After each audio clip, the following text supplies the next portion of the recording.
ça c'est bien chouette tout ça. Donc le premier programme qui dit bonjour, ça c'est déjà pas mal. Alors moi j'ai un deuxième programme en tête et qui s'appelle Simple Mathematics. Donc des mathématiques simples. On peut lui donner un petit package. Mathematics. Oh, simple. On peut lui donner un petit package pour voir ce que ça donne. Ici, en source, on voit la main et on voit ici un dossier qui s'appelle Simple. Et là, il y a un fichier Simple Mathematics.java. En fait, les packages, ça vous donne la possibilité d'ordonner vos fichiers. Si vous en avez beaucoup, alors c'est pratique si vous en avez beaucoup. Donc, et là, c'est déclaré par package simple. Ça permet aussi d'avoir deux objets, deux classes qui ont le même nom, mais qui ont un package différent. Donc ça permet des ambiguïtés. Par exemple, pour le package utils ou la classe utils, par exemple, ça c'est super pratique. Donc on a Simple Mathematics. Ce qu'on va faire, c'est on va faire une méthode main. On tape main, contrôle espace, check. Main méthode. Donc je descends du 3 et voilà. Donc ça c'est vraiment ce qu'on voulait. Donc ça c'est super cool. Alors on va faire des mathématiques. Je vais vous introduire la notion de variable. Donc une variable, c'est un conteneur.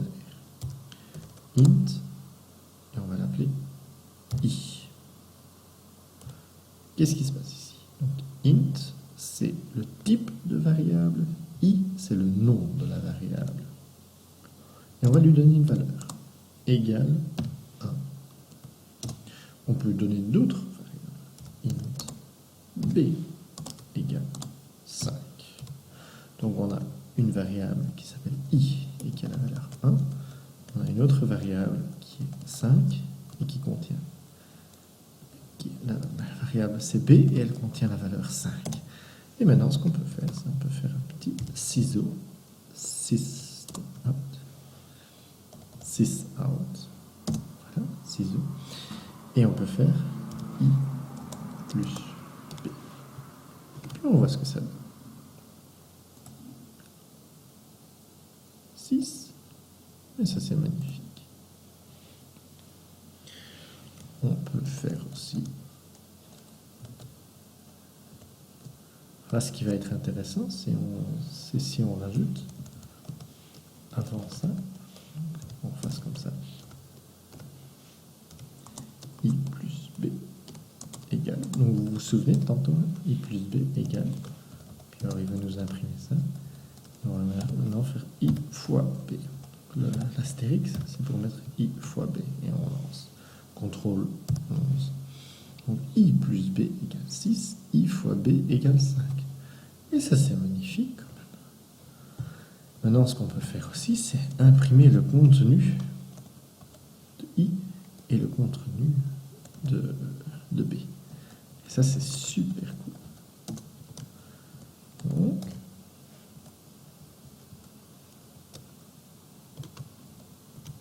I plus B plus égal. Je vais reprendre.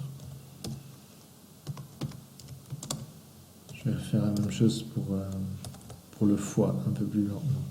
I. Et alors là c'est bizarre. Hein, fois B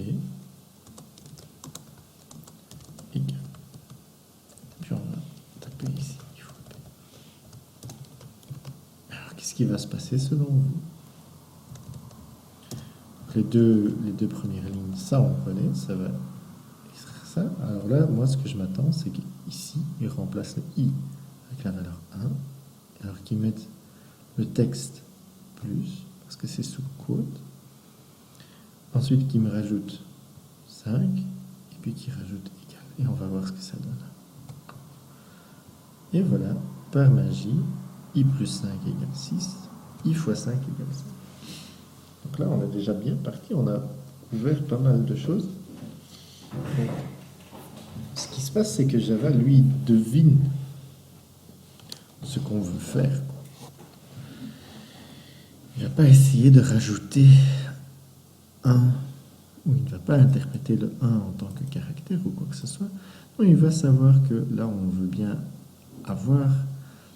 Il va transformer le int, qui est un chiffre, il va le transformer en caractère 1.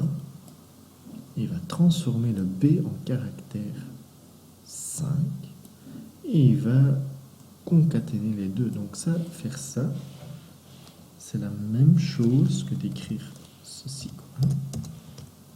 Donc au lieu de i, c'est la même chose de mettre ici 5. Pardon, i c'était 1, plus, là on enlève le b et on met 5 à la place. Donc ça c'est la même chose, donc le résultat est exactement le même, sauf que le 1, il est remplacé par i, et le b est remplacé par 5. Alors, vous avez vu que ici, i plus b égale, ça fait seulement i plus b égale, donc il imprime ça littéralement. Par contre, si on enlève le i ici et qu'on le met là, donc ça ne compile pas très bien, on met comme ça. Puis, si on met le b, voyez, donc il y a le jeu avec les quotes là, dont il faut tenir compte. Et on met le b comme ça. Donc, et alors là, ce qui est chouette, c'est qu'on peut faire S. Voilà. Qu'est-ce qui s'est passé maintenant? Donc je viens d'introduire un deuxième type de variable qui s'appelle string. String, c'est une chaîne de caractères. S, c'est le nom, et je lui dis S égale I plus. Tu rajoutes à la string, tu rajoutes un signe plus, le B égale. Et on peut l'imprimer celui-là aussi. Ciseaux. S. Voilà, on lance ça.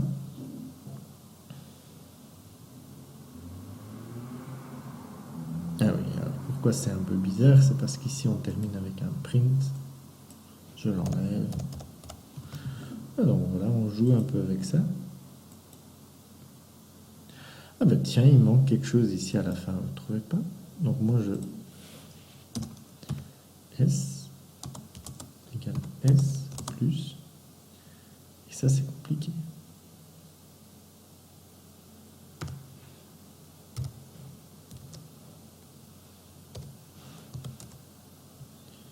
Donc là j'ai rajouté des parenthèses parce que je pense que comme ça ne va pas marcher. Si je fais comme ça, alors vous verrez que ça ne va pas marcher. Je lance. Là, il vient de se tromper, hein, vous ne trouvez pas?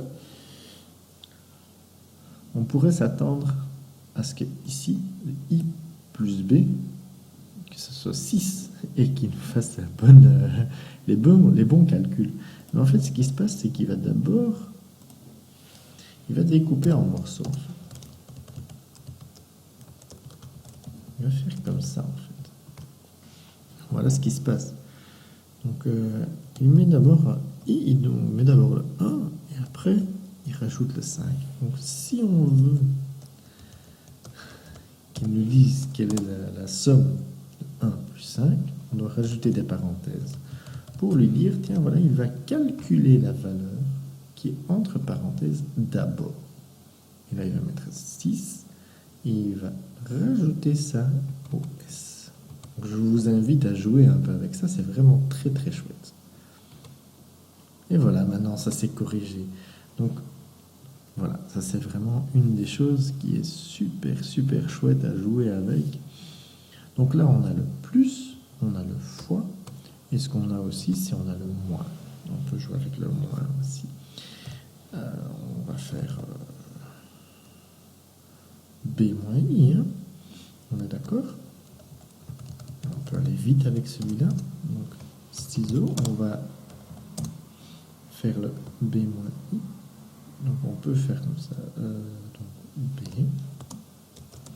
Alors, moins I.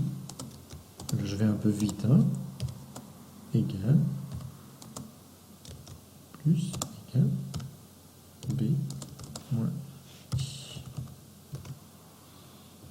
Et on y va. On avance. Et ça donne 4. Donc ça c'est vraiment le résultat voulu. Donc je copie la ligne qui est là.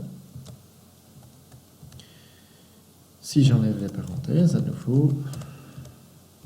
Oh, qu'est-ce qui se passe? Il n'est pas content. Et là, il me dit qu'il ne connaît pas, il ne sait pas que faire avec le moins quand il s'agit de retirer un élément string. Donc là, le compilateur, il n'est pas d'accord avec nous. Il veut vraiment les parenthèses pour pouvoir comprendre que là, on a un int et on a un int. Et là, il sait que faire avec deux entiers. Integer, c'est entier. Là, il sait que faire. Mais par exemple, si il s'agit d'un string, il ne sait pas quoi faire. On peut faire la même chose pour diviser par. Et après, il y a quelque chose de chouette à vous montrer. Donc, I divisé par B, et ça donne quoi? 5 divisé par 1. Alors, ce qui est chouette, c'est si on change ici, et qu'on met 2, et que le B, qu'on mette 6, on lance. Donc, vous voyez, tout est modifié automatiquement. 6 moins 2, 4, 6 divisé par 2, 3. Ça, c'est chouette.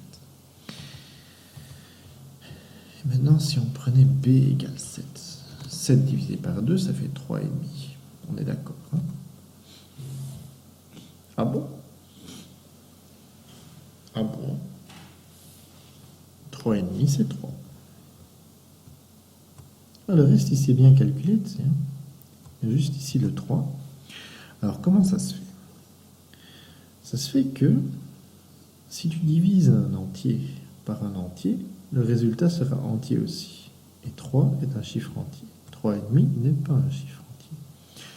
Donc, si on veut lui dire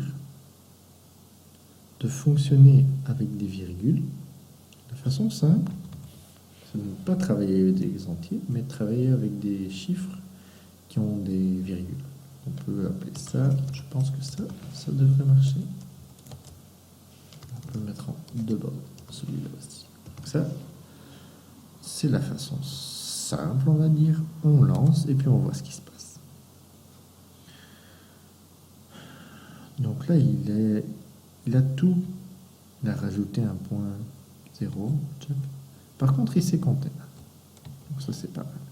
C'est un peu embêtant qu'il nous rajoute partout un point 0, mais c'est la façon dont il travaille.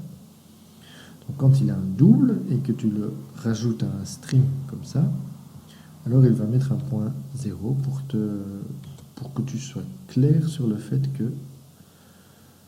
Donc c'est peut-être pas vraiment ce qu'on voulait, on va remettre en int parce que c'était plus proche de ce qu'on voulait. Il y a une deuxième technique, c'est de rendre ce chiffre-là double. Alors comme ça, peut-être. Non. Maintenant, on l'a rendu double. Par contre, c'est toujours 3.0. Tout ça parce que 1. Donc, ça, c'est exécuté avant qu'il n'ait rendu double. Donc, ce qu'on doit faire, c'est qu'on doit mettre des parenthèses ici. On doit rendre le i double. Ensuite, on divise un entier par un double, et ça donne un double. 3,5. Donc ça, c'est vraiment ce qu'on cherchait. Si on retourne ici, 6, 3,0. Donc là, il traite le résultat ici comme étant un chiffre double d'abord, avec des virgules. Ouais. Donc c'est comme ça que ça marche.